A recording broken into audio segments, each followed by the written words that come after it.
Hai guys, welcome to November. I got so much motherfucking design on right now.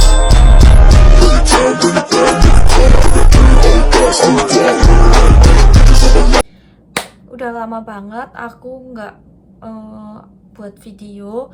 Jadi di kesempatan kali ini aku bakalan ceritain apa aja sih yang udah aku alamin dari tahun 2022 sampai sekarang 2025. Jadi waktu tahun 2022 itu aku lulus kuliah di UT sekitaran bulan November. Terus waktu bulan Desember itu aku masuk ke sekolah bahasa Jepang dan sekolah selama 4,5 bulan.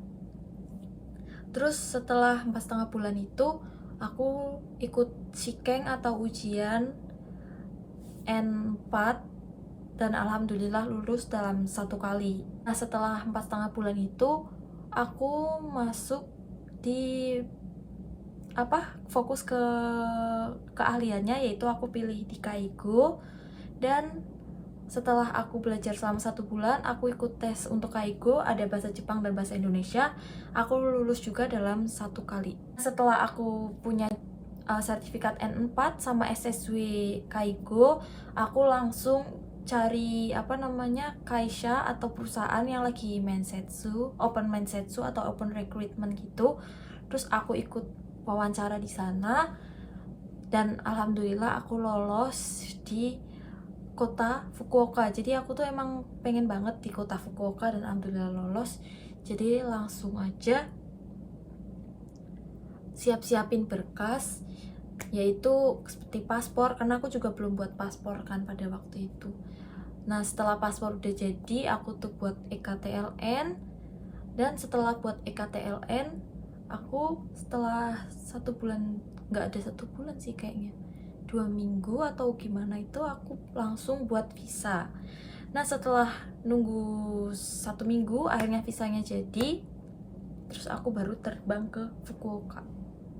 Tapi teman-teman, tidak secepat itu karena ada tahap-tahapnya. Kalau kalian mau tahu detailnya, kalian bisa komen aja, apapun nanti bakalan aku jawab. Nah, tapi di kali ini aku bakalan lebih ke fokusin tentang biaya. Pada tahun 2022 itu aku sekolah di sekolahku yang namanya JGEC di Jakarta Pusat. Nah, waktu aku masih di sana itu biayanya masih 11,5, tapi karena sekarang udah 2025, udah lama tuh dari 22 sampai 2025 kan. Sekarang itu udah naik jadi 12,5. Intinya tuh 11,5 itu kita udah belajar bahasa Jepang selama 4,5 bulan. Terus dapat free job atau free mensetsu.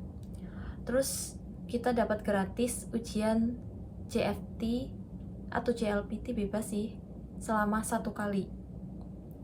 Nah, untuk biaya lainnya di luar itu seperti visa. Visa itu sekitaran berapa ya? 650. Terus EKTLN sekitaran 500.000. Terus apa lagi ya? Paspor itu sebenarnya ada yang 650, cuma karena waktu itu aku buru-buru, jadi aku pakai yang paspor percepatan sekitaran 1,3. Jadi buat kalian teman-teman yang mau ke Jepang, aku saranin buat paspor aja dulu. Biar kalian itu nggak buru-buru kayak aku mendadak dan kalian beli paspor atau buat paspor dengan harga yang mahal. Karena kalau futsunya atau biasanya tuh cuma 650 doang. Terus apa lagi ya? Mungkin itu doang sih biaya nggak sih? Sama 2 kali tes Kenko Sindang, apa ya bahasa Indonesia? Medical check up itu 2 kali. Kalau sekali cek itu harganya 1,4, tapi tergantung sih. Ada juga yang klinik harganya itu cuma 800.000 doang. Jadi kalian pinter-pinter aja cari klinik yang murah, tapi jangan yang klinik nggak terpercaya ya.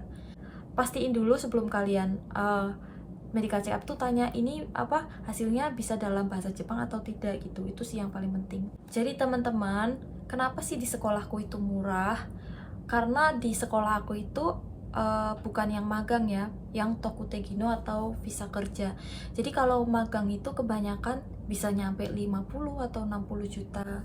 Nah, karena di tempat aku itu TG, jadi sekolahnya itu cukup murah.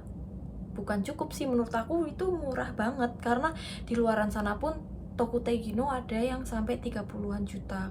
Karena temanku sendiri pun itu waktu mau berangkat ke Jepang, setelah lolos wawancara itu dia harus ngelunasin 30 juta. Bayangin, itu 30 juta dari mana? Itu sampai teman aku ada yang sampai gadein motornya demi ngelunasin si 30 juta itu.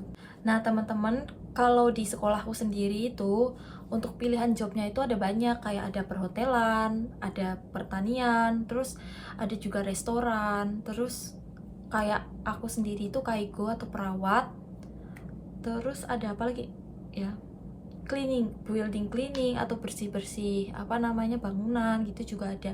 Banyak banget, tinggal disesuaiin sama kalian itu pengennya apa.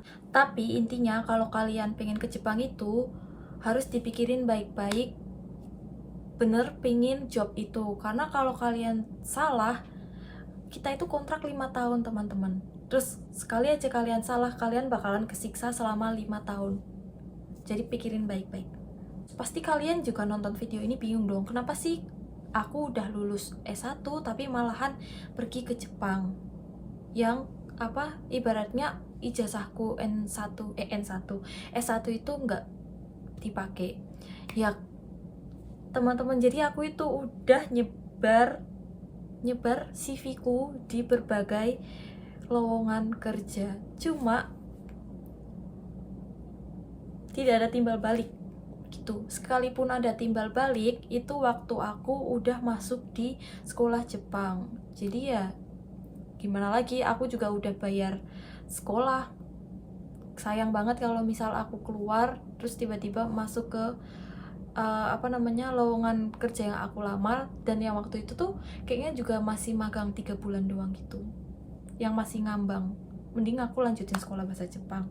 Teman-teman, kalau misal kalian juga pengen ke Jepang itu, kalian bisa banget belajar di sekolah aku.